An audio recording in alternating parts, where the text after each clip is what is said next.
USOs flying into and out of the channel have caused great concern to local residents and researchers. The whole area here is just a huge hotbed of UFO activity. I've uncovered probably 200-300 cases of UFOs flying over the mountains and over the water here. It's just a huge hotspot. Preston Dennett is the author of UFOs over California. He has been investigating USO activity in this area for almost 20 years. Actually, there was a huge wave of sightings over the Santa Monica mountain range on June 14th, 1992. The witnesses counted a total of about 200 objects. What's interesting about this case is these objects came from below. Normally when someone sees a UFO, it comes out of the sky like a star. They see a star-like object and it comes swooping down. These came from below to above. June 14th, 1992, 10:24 p.m. For almost 2 minutes, the waters of the Pacific Ocean explode with light as hundreds of bright, disc-like craft are witnessed flying out of the water together. Similar to other reports of USOs exiting the water, these craft emerge from the Pacific in almost complete silence. They reportedly hover for a moment before bursting into space. Reports of this incident were phoned into local police departments as far away as Malibu. The following is an actual call that was placed on that day. Monster Sheriff Station. Did anyone report anything strange tonight? Can you be a little more specific? Strange. Lights. Lights? Yes. What exactly happened to you? I'm ashamed to tell you because I think you're going to think I'm crazy. We saw what we thought was a bright light up in the sky. Okay. We could hear. It wasn't a helicopter. I'm telling you, I have never been more frightened in my life. According to Dennett, the incident was also reported to the U.S. Coast Guard sector in Long Beach, which ultimately declined the search request. This 1992 event was the second in Los Angeles in 3 years. On the dark, foggy morning of February 7th, 1989, scuba divers, boat sonar systems, and people on the shore witness a long, dark, unidentified craft dive out of the Pacific. For about 90 seconds, the USO rests just above the surface before emitting about a dozen smaller, fast-moving objects. 60 seconds later, the craft dives back underwater. Its last reported sonar heading was south toward the Santa Catalina Channel before it disappeared. And it involved dozens of objects which were seen off the coast of Marina del Rey. On occasion, some of these craft would emit smaller craft, about 20 feet in diameter. And these were seen moving underneath the surface of the ocean, and they were coming in and out of the water. As the 1947 incident at Roswell sparked worldwide curiosity about flying saucers, these events near Los Angeles have sparked a current wave of research into the capabilities and threats of so-called USOs. The oceans of the world cover, 70% of the planet. They hide a lot of history and a lot of mystery. There's a very good reason for a whole society of creatures, sentient creatures, advanced creatures living underwater because they can, because nobody goes there. It's fascinating to think of the underwater UFOs because they know a lot about this planet that you and I don't know. Unique to the USO phenomenon is the reported ability of these craft to multiply and break apart. One such astounding case has become known as the Golfo Nuevo event. On February 8, 1960, the Argentinian Navy is on alert as they track two unidentified submarine-like objects in its waters, thought to be American subs. Then, according to reports, the underwater objects are seen on sonar to break apart and fly out of the water. Sonar contact, 173, 438 yards. Bridge combat, sonar contact, 173, 438 yards. Two gigantic submarines sighted by the Argentinian Navy in 1960 inexplicably multiplied into 6 other submarine objects. The Argentinians were never able to catch them or destroy them because the objects simply disappeared. The case even caught the attention of the Soviet Union's most senior officials. Nikita Khrushchev, who was the leader of the Soviet Union at the time, was so much intrigued by the whole story that he sent his diplomatic attaché in Buenos Aires to find out what's been going on. While some researchers contend that these reported cases might be nothing more than military submarines firing torpedoes, others argue that submarines were not capable of firing 6 or more objects in 1960. Late USO researcher Ivan T. Sanderson's 1970 book, Invisible Residents, was the first to analyze the USO phenomenon. He reports on another remarkable example of USO behavior. In March 1963, the U.S. Navy submarine exercise is progressing as planned 100 miles off Puerto Rico. Suddenly, one Navy sub abruptly breaks from its assigned route after picking up an unidentified object traveling at speeds in excess of 150 knots. The submarines are astonished by the depth at which the unidentified craft is moving, 20,000 feet underwater. It gave the acoustic signature of a single propeller type of motion through the water, and it was tracked at depths down to 20,000 feet, whereas a typical crush depth for a submarine would be 7,000 feet. So this thing, whatever it was exceeding the technical capabilities of submarines at that time and even today. The vessel is tracked for almost 4 days by the entire carrier group. The object would reportedly propel away at impossible speeds and then stop and rest, allowing for continued tracking by the Navy.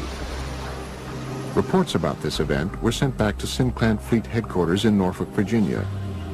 However, an official determination into what was seen on sonar that afternoon was never made. But according to reports, the Navy lost track of the craft after midnight on the 4th day.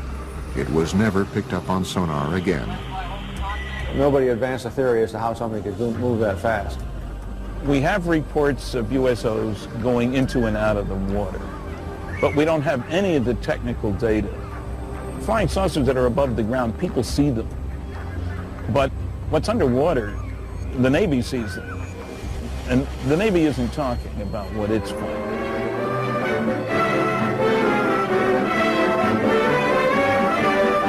Inflating an immense balloon aboard the USS Norton Sound, the Navy prepares for further study of the elusive cosmic rays somewhere in the Pacific.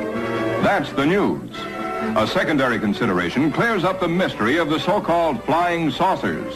For it is these monsters, which rise 19 miles and attain diameters of 100 feet, that have been mistaken for the apparitions called flying saucers. At great altitudes, they tell us, these elongated enormities flatten out like plates. Mystery ended. But reports from around the world continue. Another extraordinary case is reported in the international press beginning on November 11th, 1972. A fast-moving submarine-like object is picked up on sonar in the Sonja Fjord off the west coast of Norway by the Norwegian Navy, which hunts it for 2 weeks. A fleet of surface ships and specially equipped sub-hunter helicopters are assembled to find the object. On November 20th, 1972, the USO is seen visually for the first time. It was described as being a massive, silent, cigar-shaped object. A Navy ship promptly fires its guns and torpedoes at the craft. Some ship actually saw it on the surface and fired at it, but it dived, and then they started dropping depth charges. Although all the articles treat this as a submarine, the fact of the matter is nobody was able to identify it as a submarine. After tracking the object for almost 2 weeks, the Navy devises and executes a plan to blockade the fjord and trap the USO. They tried to seal off this fjord so nothing could get in or out. Nevertheless, after 14 or 15 days, this thing disappeared. So that may mean that this object, whatever it was tracked by the Navy, was not a submarine at all, but an unidentified submerged object. Coming up, did Christopher Columbus and his crew witness USOs flying into and out of the Atlantic on October 11th, 1492? One of the earlier cases comes all the way back from the day before Columbus Day in 1492, before there was a Columbus Day. And it happened on the Santa Maria.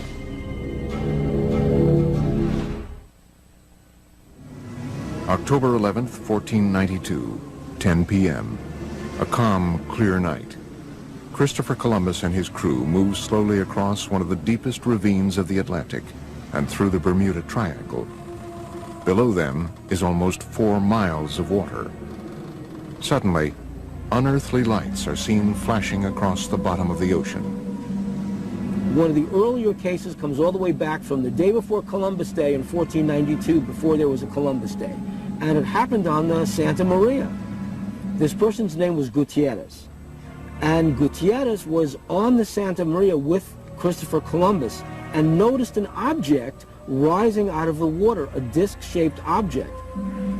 A great flash of light with a level of brilliance unlike anything known at the time suddenly erupts from the sea to the sky, startling Columbus and his crew of 120 aboard the 3-ship Spanish fleet.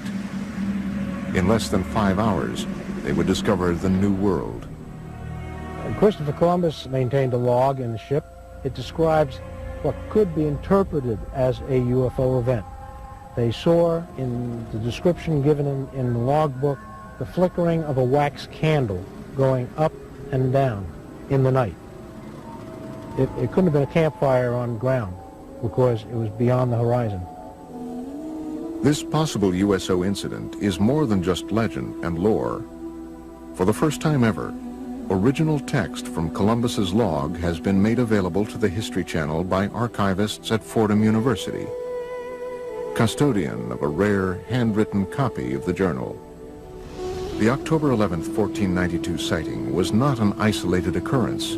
Over the 2-month journey, Columbus's log exhibits a consistent pattern of cryptically reported peculiar incidents, including unexplained sightings and unusual events in outer space. The following is from an entry on September 10th, 1492, the halfway point of the voyage. The crew of the Nina stated they had seen a garajo and a water wagtail, but these birds never go farther than 25 leagues from the land. From an entry September 11th, 1492. Saw a large fragment of the mast of a vessel, apparently of 120 tons, but could not pick it up.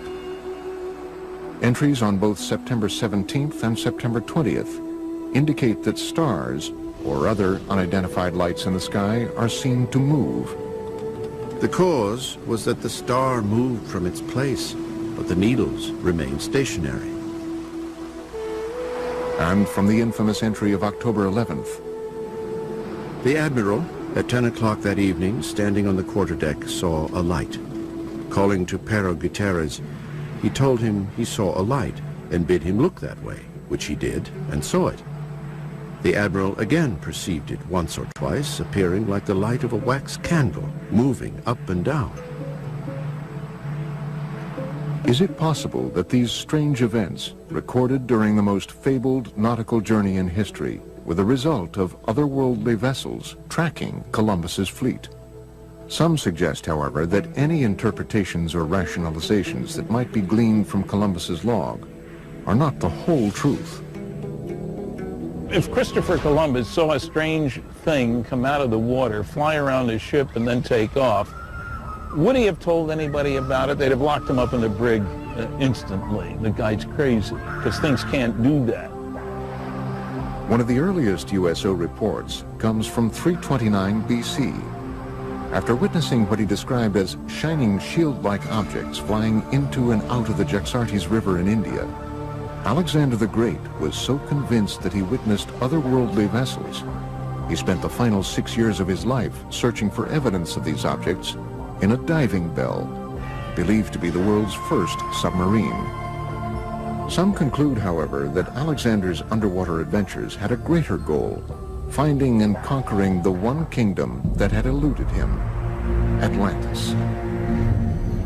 Well, Atlantis first enters literary history in the philosophical dialogues of Plato. These are the Timaeus and the Critias. The gods, bothered by the attitude of the Atlanteans, decided to destroy Atlantis.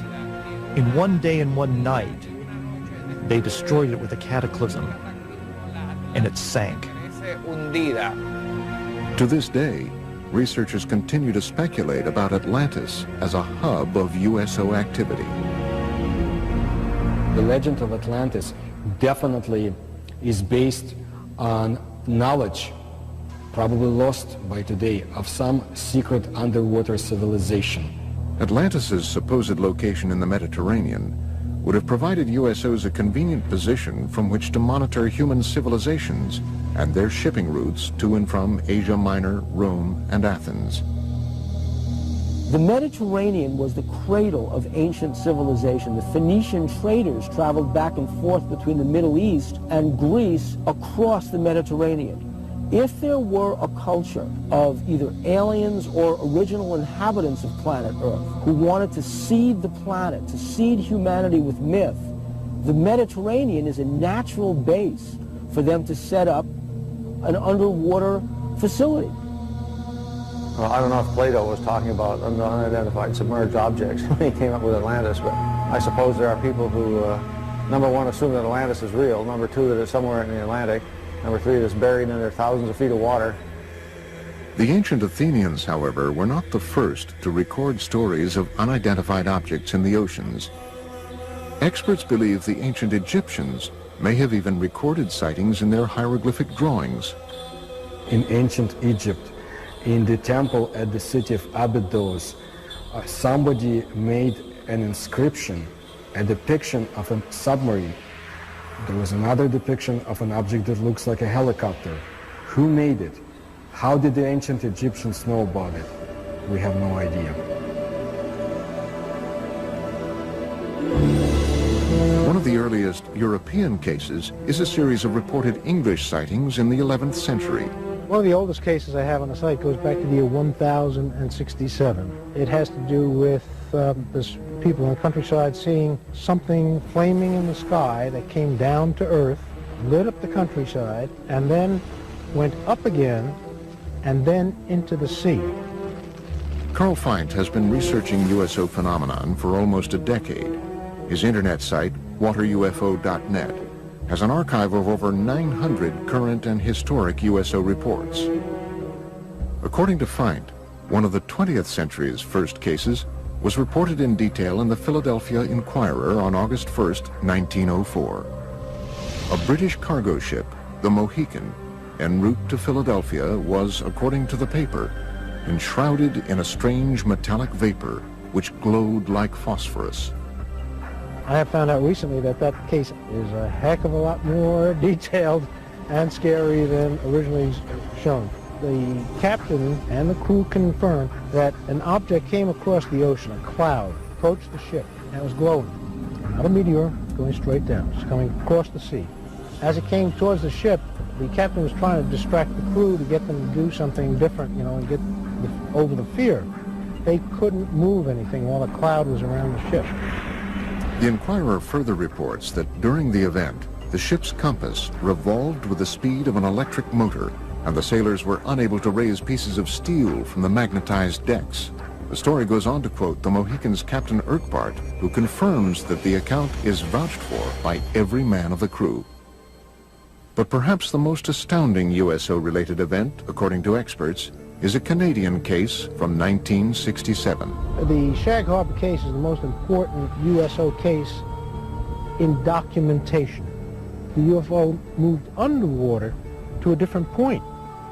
A second UFO joined it. Coming up, we visit Shag Harbor, Nova Scotia on the 38th anniversary of this crucial USO incident. On October the 4th, 1967. That's where the lights was, right behind me on the water.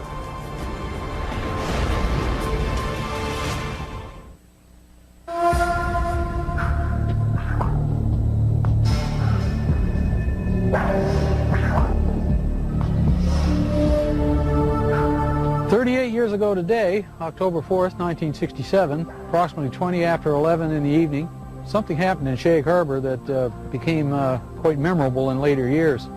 The night of October 4th, 67 has become known as the Night of the UFOs among many UFO researchers.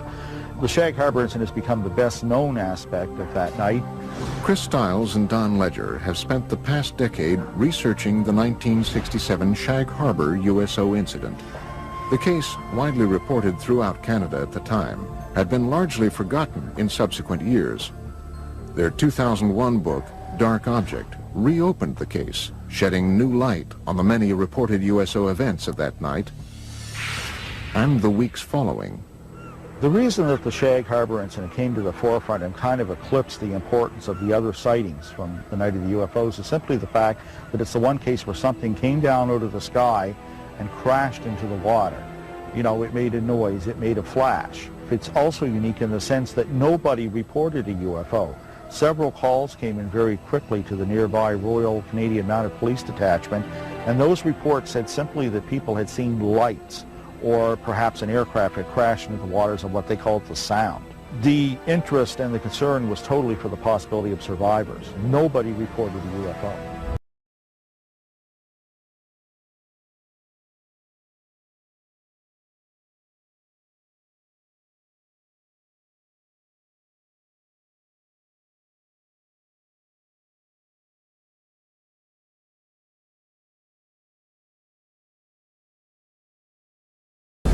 I'm not surprised now that I had seen something in the sky that night, because all over Nova Scotia, the night of the Shag Harbor incidents, there were many, many, many UFO reports. Just up around the bend, we'll be coming into Shag Harbor, and the site crowd gathered and watched whatever it was that happened here 38 years ago today. Each year, Ledger and Stiles make an anniversary trip to Shag Harbor to meet with Norm Smith, one of only 3 surviving witnesses. See the island out there? That's where it all took place, right off there. That's where we seen the light in the water. Hey, sir. How you been? Good. Wow. There we go. Same old, isn't it? The 3 of us stood on the lawn watching the lights. Eventually it started going, it looked like it was moving to us, and then on a downward slope towards the ground, we thought it was a plane crash. So we jumped in the vehicle in my old man's car and my uncle's, and we went up to this spot right here by the Irish Moss plant. And when we got here, there was probably 10, 12 other people. We watched the lights on the water for a period of 2 or 3 minutes, and then the lights disappeared. What happens next is indisputable. Before midnight on Wednesday, October 4th, the Royal Canadian Mounted Police officers who witnessed the event from the shoreline searched the water on boats until 3 a.m. with the help of several local fishermen, including Norm Smith.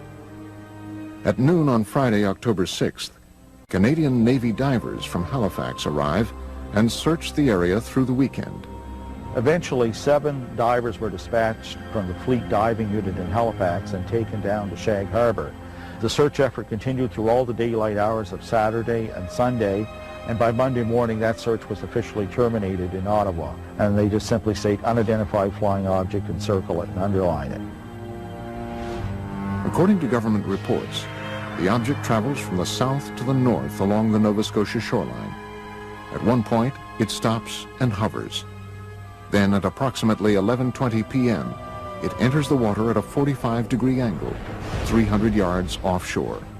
Directly behind me where we seen the lights, right at Bomb Portage Island, directly behind me. When the Royal Canadian Mounted Police officers that had responded to the call arrived at the shoreline of Old Highway number 3, the UFO was still moving upon the surface of the water. The object also appeared to be leaving a trail of dense yellow foam. In the weeks following October 4th, the story becomes even more mysterious. The case is front-page news across Canada, and as Ledger and Stiles report in their book, in the days just prior to the Canadian military's official classification of this incident as a UFO event, a second craft enters the waters of Nova Scotia to rendezvous with the first craft. Then this thing resumed its headway back down this way at about 4,400 miles an hour and came down through northern New Brunswick, straight down over the Bay of Fundy, across the southwestern tip of Nova Scotia, across this way, and went down in the water here. Authorities already knew the object was no longer there, that it had moved under the water and had come to rest on the seabed. It sat there for almost a week, right to the hour. And after that time, it began moving under the water to the Gulf of Maine with the aid of a second craft that was helping repair it. And the 2 of them broke the surface of the water and flew away out over the Gulf of Maine. Interestingly enough, there is a second report of a sighting 1 week in Shag Harbor of 2 sets of lights, one orange, one yellow, leaving the water and flying away. This case continues to inspire debate and continued research into the events of October 4th, 1967. There are a large amount of primary documents that support interpreting Shag Harbor as a crash scenario of a UFO. And in one of the paragraphs it actually says a preliminary investigation has been conducted, and it has been discovered that this object is not the result of a flare, float, downed aircraft, or in fact any known object. I didn't know then, back 30-odd years ago, I didn't know whether it was a UFO or what it was. But nobody will ever make me believe that there was nothing there, because it was. Coming up, seen for the first time, video evidence of what might possibly be a USO emerging from the waters of Laguna Cartagena in Puerto Rico. And they are coming towards Laguna Cartagena. And later, a University of California scientist reveals that supersonic speed by deep-sea UFOs is not only scientifically possible, but likely. A region with perhaps the longest legacy of USO activity is the area around Puerto Rico. As the mysterious southern point of the Bermuda Triangle, the island has been at the center of USO debate for decades. Puerto Rico is a hot spot for underwater UFO activity, and it seems to match the pattern of other cases. Puerto Rico is considered in all of the Americas to be the place where there's the greatest number of USO sightings. Members of the Puerto Rican-based ufology group, Project Argus, agreed to lead a tour of some of the island's more notable USO-related areas.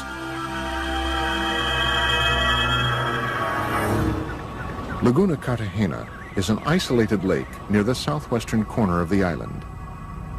It has become linked to much of Puerto Rico's reported USO activity.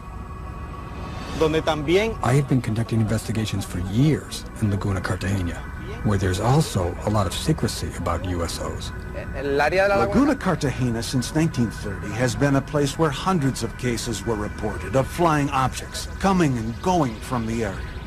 October 8, 2002, approximately 9 p.m., Puerto Rican police officer and Project Argus member Carlos Torres witnesses a red glowing USO fly out of the waters of Laguna Cartagena at an incredible speed. Then it stops and hovers just above the water. I was a witness of an object suspended over Laguna Cartagena.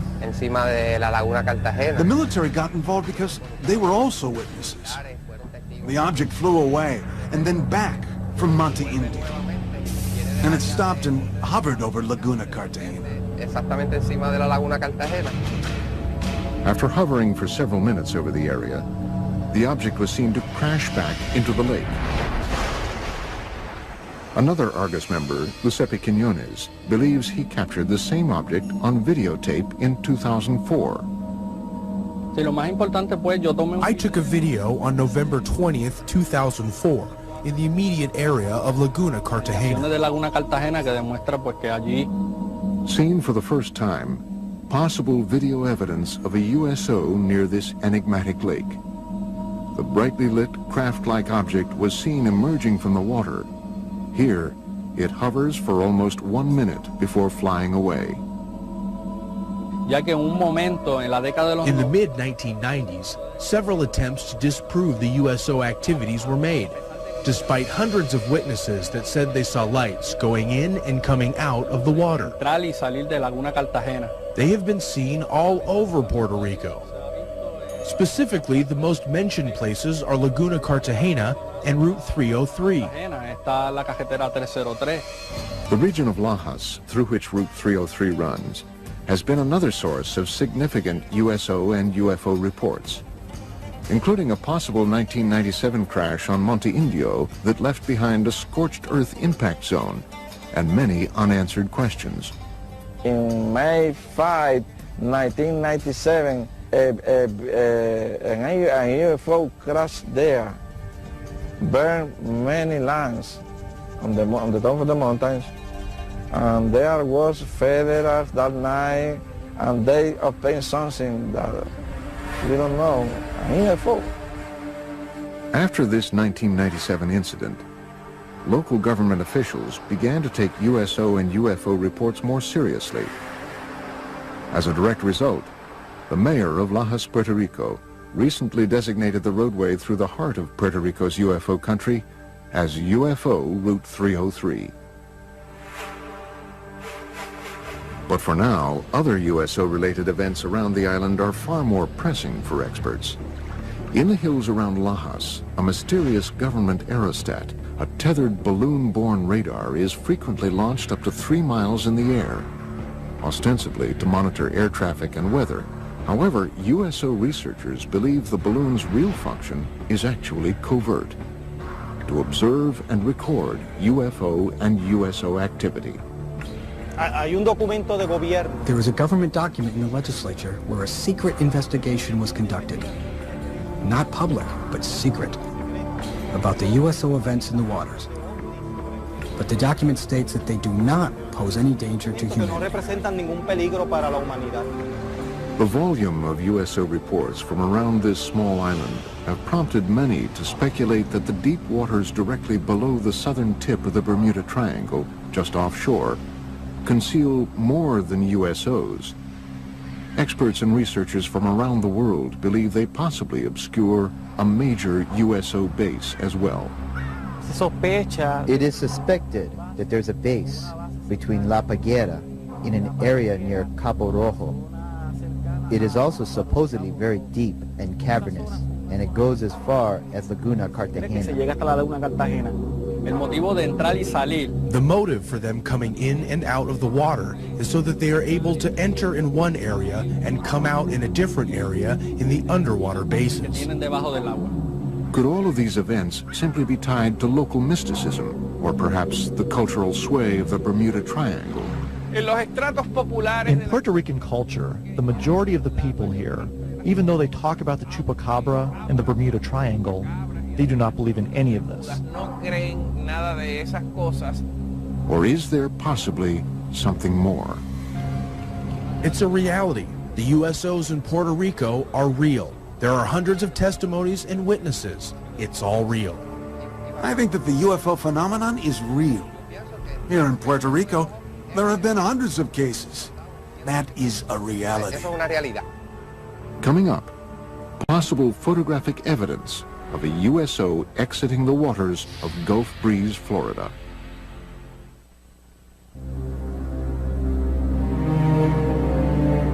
It is believed that unidentified submerged objects are able to move through our oceans and seas in ways that defy all principles of modern physics. Experts are confounded by the ability of these vessels to reportedly travel at extreme depths, pass through ice with impunity, and traverse water at supersonic speed. These kinds of craft, ostensibly, can travel underneath the water because they are impervious to water, just like they're impervious to gamma rays, cosmic rays, impervious to anything that gets in the way of their traveling in space. According to all information, we are dealing with a very advanced technology. They circle ships and next thing you know, dive into the water. It's not a barrier to them. They just go from one medium to another. In late 1969, while conducting their regular Operation Deep Freeze ice-breaking exercises near Antarctica, U.S. Navy sailors aboard the USS Calcaterra reportedly witnessed an unidentified submerged object with some extraordinary capabilities. Ivan Sanderson in Argosy magazine, where he talks about an event somewhere in the Arctic when an object came up through the ice and took off. Really sort of burrowed its way through. A large submarine-shaped object, at least 100 feet long, is seen bursting out of the frozen ocean through several yards of solid ice at an incredible speed. But this case, however, is only one of many similar incidents reported by navies around the world. I know of one case that occurred near Leningrad. In the winter of 1976. A USO broke down through the ice, maneuvered underwater, and then again broke back out through the ice. They do melt ice. Now, if you had a meteor, the dynamics of the thing would break the ice into chunks and scatter them all over the place. With a UFO, it's a clean hole.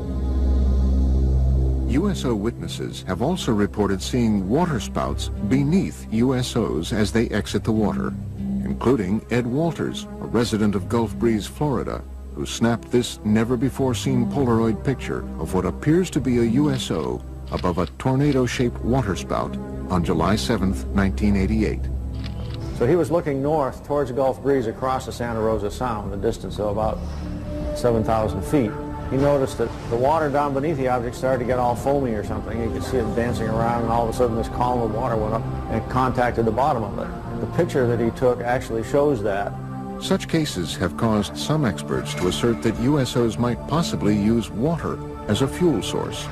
There are those who feel that water is essential for the fusion process. There are a lot of cases where UFOs hover over reservoirs and small bodies of water, not only large bodies of water. It does seem to be some evidence that they can use water to help their craft in some way. They may use water as a fuel.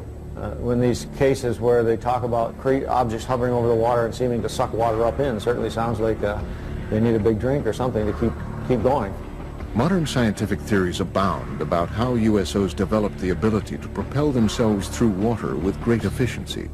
Researchers envision everything from massive jet-like propulsion systems to frictionless bubbles that cocoon the objects. So the engines wouldn't be engines as you and I would imagine engines. They would be generators, generating a magnetic force, creating a magnetic envelope around the craft that repels the Earth's natural magnetism, hence allowing them to accelerate, decelerate, climb, fall, and navigate through the water.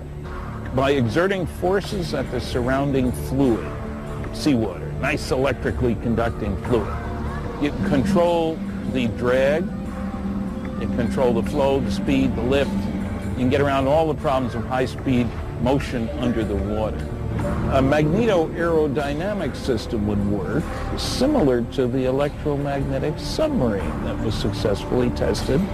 An electromagnetic submarine was in fact built and tested by the University of California, Santa Barbara in the mid-1960s. It took advantage of saltwater's natural ability to conduct electricity.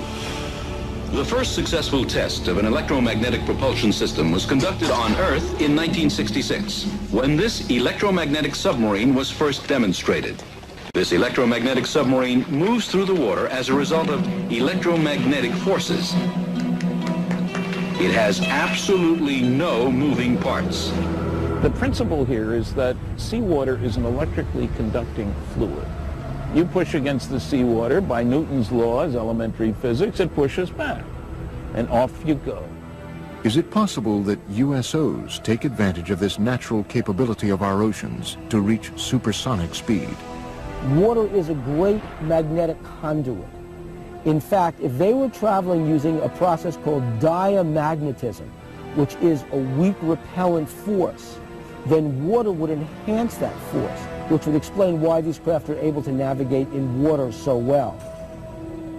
One researcher theorizes that USOs might move rapidly through the water and avoid catastrophic damage using the same principles as a common light bulb.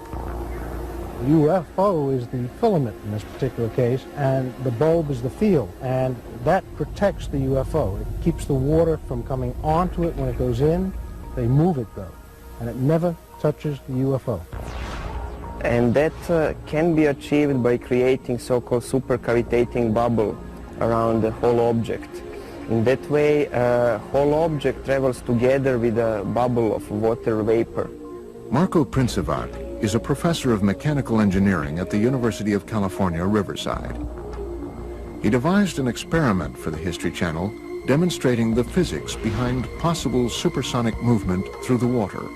Basically, the only thing that you can play with is a shape of a vehicle. And it will deviate from standard shapes of a submarine. To demonstrate how different shapes can produce the conditions for supersonic underwater travel, Princivac and his team force an underwater current along with green dye and high-powered lasers around different submersed objects. So if we have something called a streamlined body, we see that fluid flows undisturbedly around that body. This red streamlined object represents the perfect shape for a fast-moving underwater vessel. In direct contrast, the cube that is tested creates massive resistance all around the object. A good shape for an underwater supercavitating vehicle would be something similar to a return capsule of Soyuz or other space missions. The laws of earthly physics change dramatically underwater. Propelling an oceanic vehicle to supersonic speeds requires an amount of power greater than what man has currently invented.